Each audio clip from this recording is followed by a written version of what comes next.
Hello, India! What a crowd, massive.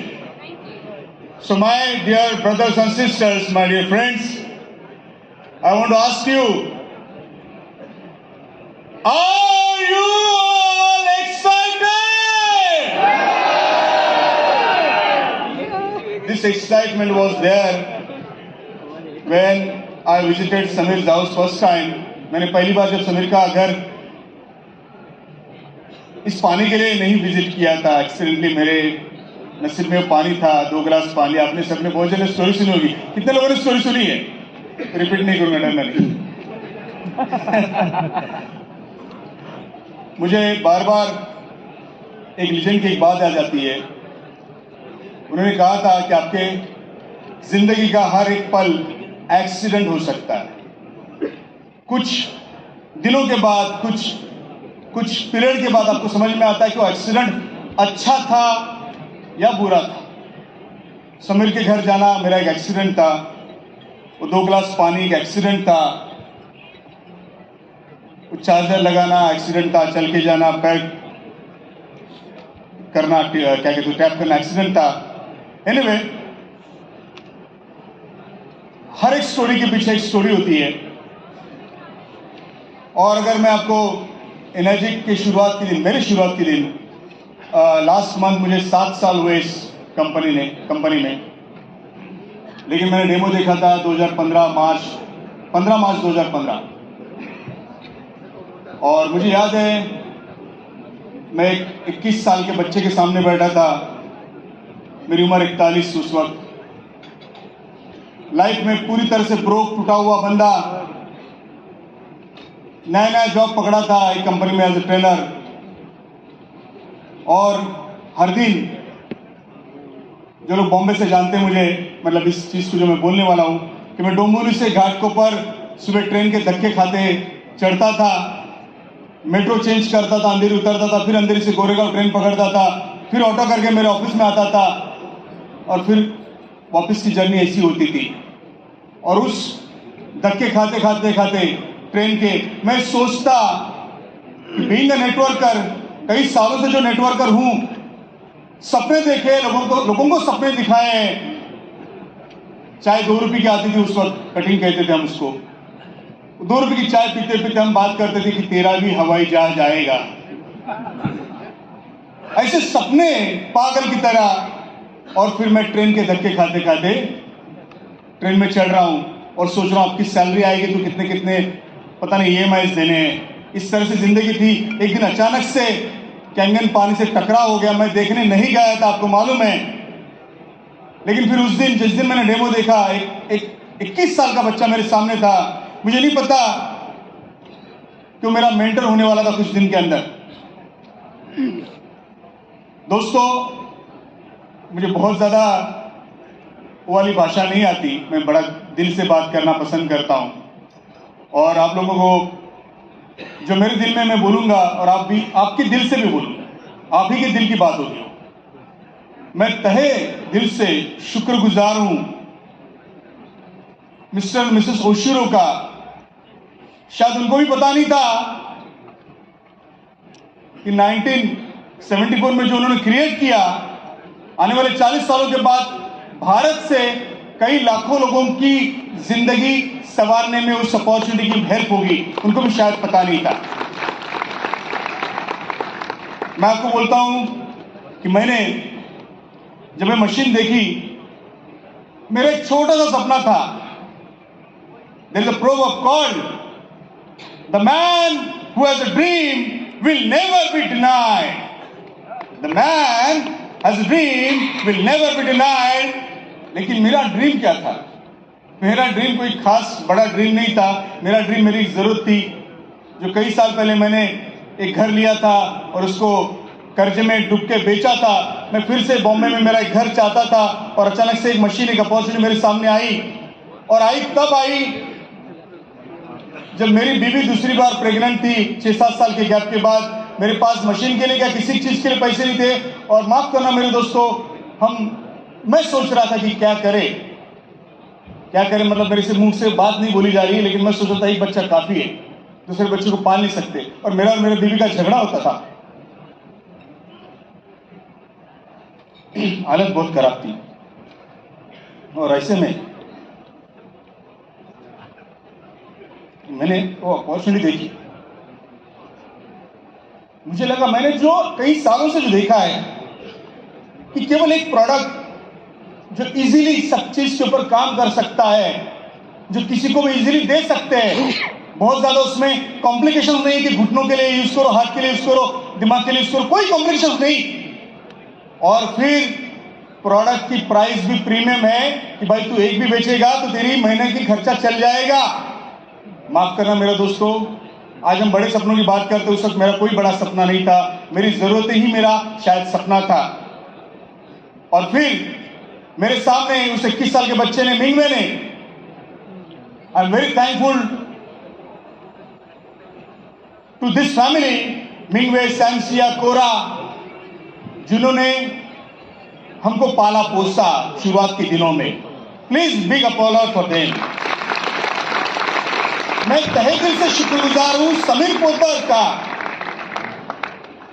अगर वो बंदा नहीं होता, मैं आपको बोलता हूं, I am so sorry, emotional, अगर वो बंदा नहीं होता तो इंडिया में शायद सैम नहीं आता। और मैं आपको बोलता हूं, मिंगवे ने मेरे सामने अपने फादर को फोन किया, hey Sam, we are extending India for more 3 months, this is not our last trip, I finally got a person. और मुझे मालूम पड़ा कि इन्होंने इंडिया छोड़ने का नक्की किया था, क्योंकि इंडिया में कुछ हो नहीं रहा था। और मुझे देख के इस 21 साल के बच्चे को थोड़ा सा कॉन्फिडेंस आया कि भाई ये आदमी जो थका हारा दिखता है, लेकिन इसको नॉलेज है या जो भी कुछ उसने देखा मेरे सामने, उसको मेरे को कॉन्फिडेंस आया। और 3 महीना उन्होंने इंडिया एक्सटेंड करने की कर डाला, उन्होंने डिसीजन कर डाला। उनको ये नहीं मालूम था कि इस आदमी के जेब में कुछ पैसा नहीं है। मेरे पास 3 महीने अगले कोई पैसा नहीं था मशीन लेने के लिए, और मैंने कोई शायद मुश्किल से सेल किए, 3 सेल किए, वो भी बिना मशीन के। कंसाइनमेंट मशीन नाम का एक कंसेप्ट मलेशिया में होता था, वो सारी स्टोरी आपको मालूम है। मैं आपको बात बोलता हूं, मैं यहाँ पे कैंगन में, मेरे पास फूटी कौड़ी नहीं थी जब मैं आया। मेरा सपना था कि मैं बॉम्बे में पहले कहीं रहता था, मेरा बॉम्बे में 1 BHK का घर हो जो 1 करोड़ के नीचे कभी भी नहीं मिलता था, आज तो मिलता ही नहीं है।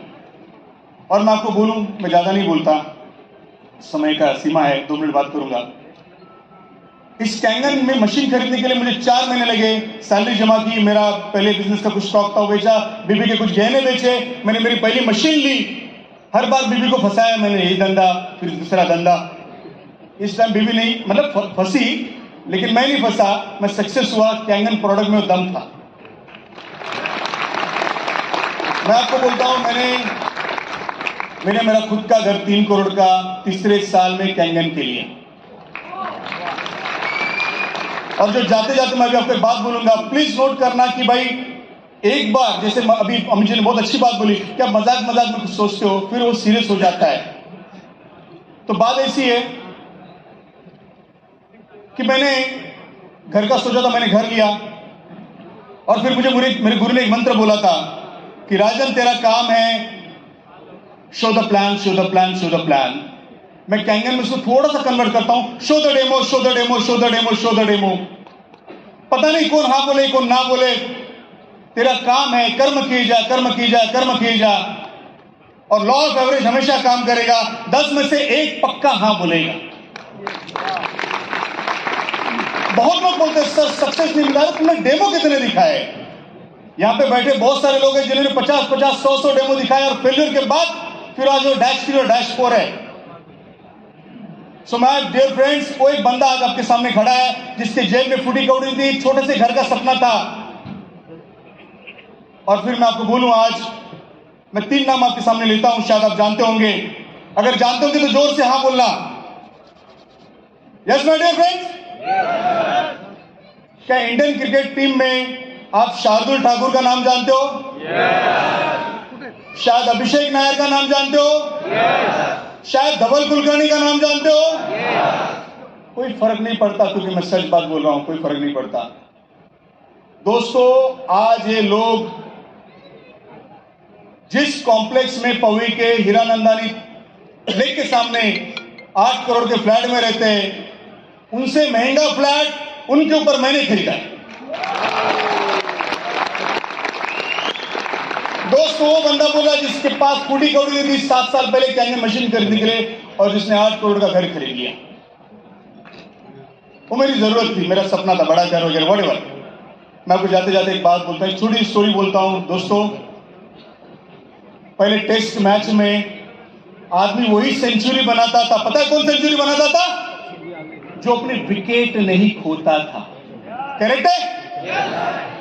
अपनी सेंचुरी क्या है? 6 करेक्ट है?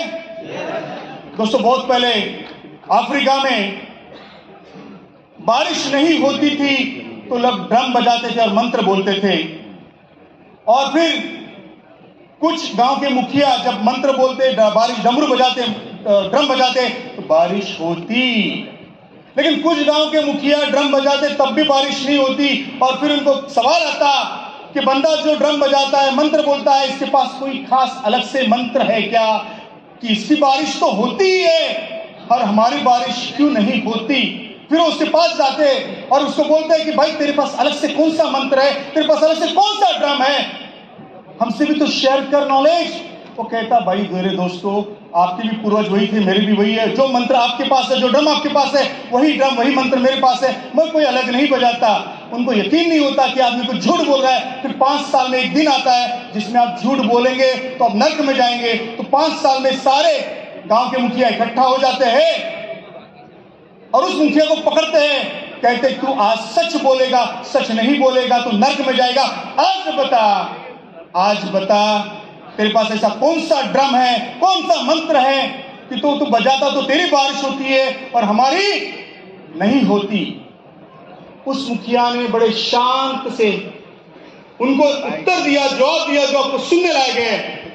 वो कहता है, दोस्तों, तब भी मैं सच बोलता था, आज भी बोलता हूं कि मेरे पास भी वही ड्रम है, मेरे पास भी वही मंत्र है जो आपके पास है, लेकिन मैं तब तक ड्रम बजाता हूं, तब तक मंत्र बोलता हूं जब तक बारिश नहीं होती। बहुत लोग 2, 4, 5 डेमो छोड़ के बोलते रहे मेरी तो लिस्ट खत्म हुई, मेरा ही खत्म हुआ। दोस्तों, छोड़ना नहीं, इस बिजनेस का मंत्र है टिके रहो। क्या है मंत्र?